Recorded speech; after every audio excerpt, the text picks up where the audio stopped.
Eagle Boys Pizza hope you enjoy the following Fresh and Local.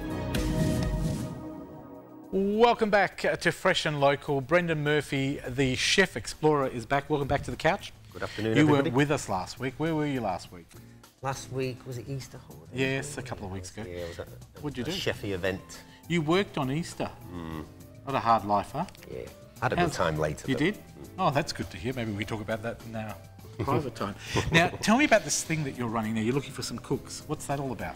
Yeah, I've got an advertisement today. We're going to, there's a Connect Festival in Ellenbrook where I live, and I'm trying to promote my own cooking courses at home or at what are they other called? people's places. What's it called? Is it still Chef Explorer? Still Chef Explorer, Taste of the World. So a bit like the book, so the course will be a taste of the world with What's a it taste cost of to doing a countries. course with you?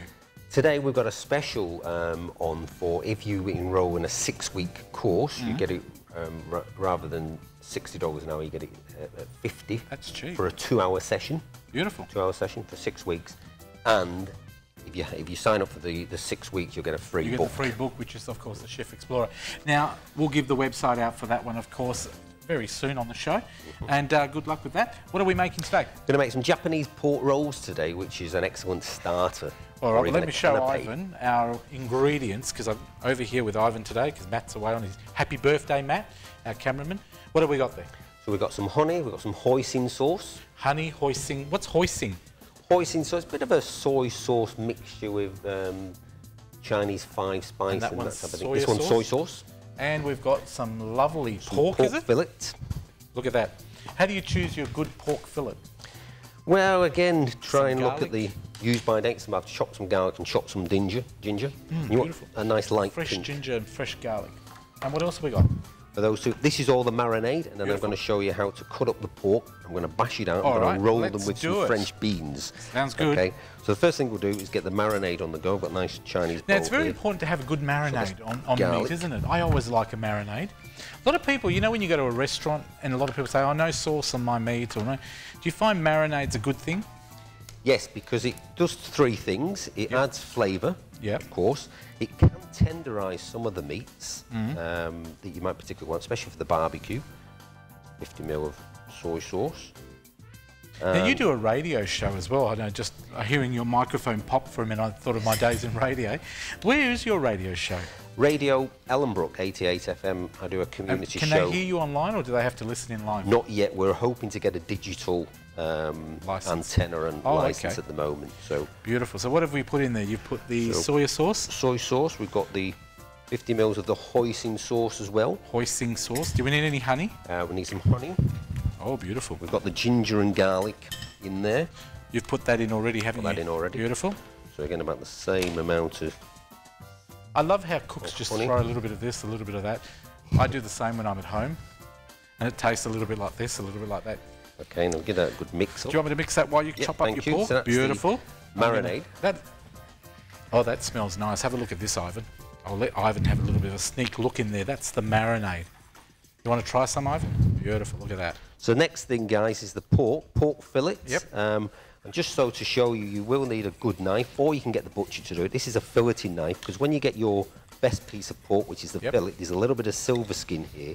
And you want a type of knife which you can insert. Nice and easy. To take that one out. So nice and sharp. But as I say, you can ask the butcher to do that. This is particular for... And what cut did you say that was? This is pork fillet. Pork. And there's all different types of cuts, isn't there? And is fillet a better cut because of a certain reason? It's the most tenderest. If you think the size of the pig, that's the size, that's the best part of the pork. Beef, it's that big. Your fillet steak, exactly the same shape. That's the best, most expensive. Lamb, that big. Okay. And you've even got chicken fillet on the breast. Beautiful. There you go. We've learned something new. Okay, so what we need to do is to slice these approximately a centimetre. Keep going. I'm just going to check the other one in the oven. Okay. Oh, that's looking good. It's all right then. So you cut them up a centimetre wide? A centimetre wide. Beautiful. I'll just do that much for now. But you do the whole thing into 20. How would you serve this? Would you serve it with rice or veggies? You could serve it with rice. I tend to serve it as a starter or even as a canapé. And I'll show you that when we get to the final thing. You pound it a bit? Pound it a bit, just with your... And is that so it cooks quicker? For tender pieces, it does tenderise. You don't need to do it so much with this. It is a bit noisy, but...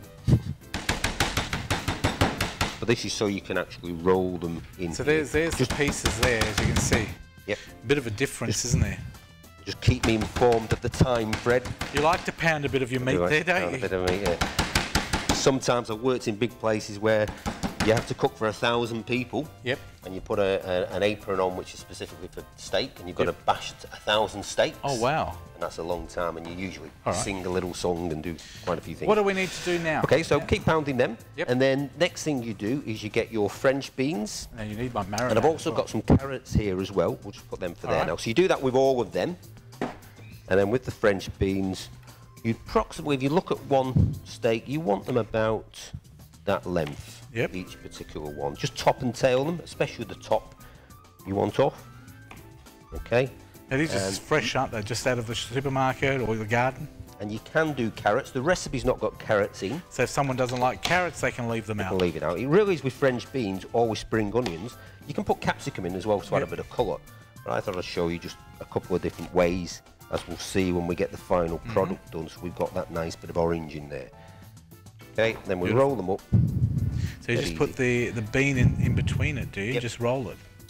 Roasting tin, I've got a big roasting tin there, especially if you're going to make quite a lot. This is just a small one. You like your spray oil, don't you? It's just easy, especially if I'm mobile. If I'm going to different places, it's easy because the oil might go over. So we pop that in a greased up stick tray? together naturally because of another one. The wetness of the meat. Now you can, if you want to put a bean and carrot in. Yep. So you've got a bit of colour there. Beautiful. Or you can just put a bean, capsicum. When do we put the marinade over there? Do you do that while it's cooking? Yep. No, you do that now. So can I put that on there? So put that on there. What that looks like? Okay, let's have a look here. So I'll just spoon it over, or would you just drizzle it? Spoon it all over. The whole marinade and the rest of it is enough for 12 rolls. Enough. I'll make those 4 for us now, so we can show the finished product. Now it's very important as well. You were saying to me when you cut up on a tray, wash your hands or change the board. That's what it looks like, and then we would pop that into the oven in here. What sort of heat do we put it on? Cover it with foil. Yep. Cover it with foil. Put it in the oven for about 180, 10 minutes, 12 minutes maximum. You don't really need that much. Look at that. And you get a nice roll. Shall we serve that up? Because I know you've not got clean hands, so I'm going to do it for you. I've not got clean hands. And the other thing with the recipe, you see all the juices are in there from the marinade. Yep. What I then do is take the Japanese pork rolls out. You can serve it hot or cold. Yep. And then I make a little dip with all the juices. I'm going to put them on there. A little bit of corn flour and cold water, the usual way. You know, in Asian cookery, you would thicken things. Very, very easy. Now, don't forget, if you've missed this segment, please check out our website at thecouch.com.au. It will be online as well, and you can watch it all over again. Don't forget, the Chef Explorer book is out, and you can buy that very cheaply online on his website. Now, that's a clean board. You like to cut some of those up with my large knife here on this board. Sorry. I shall try that for you. Large knife here, because I've got hands, no cross-contamination. Here we go. And you can see that you can either serve the roll as it is. Oh, I get you what you mean by like an hors d'oeuvre. A little canapé. Canapé. Serve into there. That looks quite good. I'm going to put that back on the tray and I'm going to try it. Okay. Okay. Here we go. Now, what are these called again? Japanese pork rolls. You're going to try one as well? Yes, and we've got a little sauce here. So that's been cooked already, and that's the sauce ready. You want to dip. And what's in that one? And that's exactly the marinade. But just raw. With the cooked pork, that was what was in there when it roasted, and I've just thickened it with corn flour. Would you like to try some? You can dip it straight into there like this, or you can slice them. As always, you are a master chef. Thanks very much to Brendan Murphy for cooking for us on Fresh and Local. Thanks to Eagle Boys.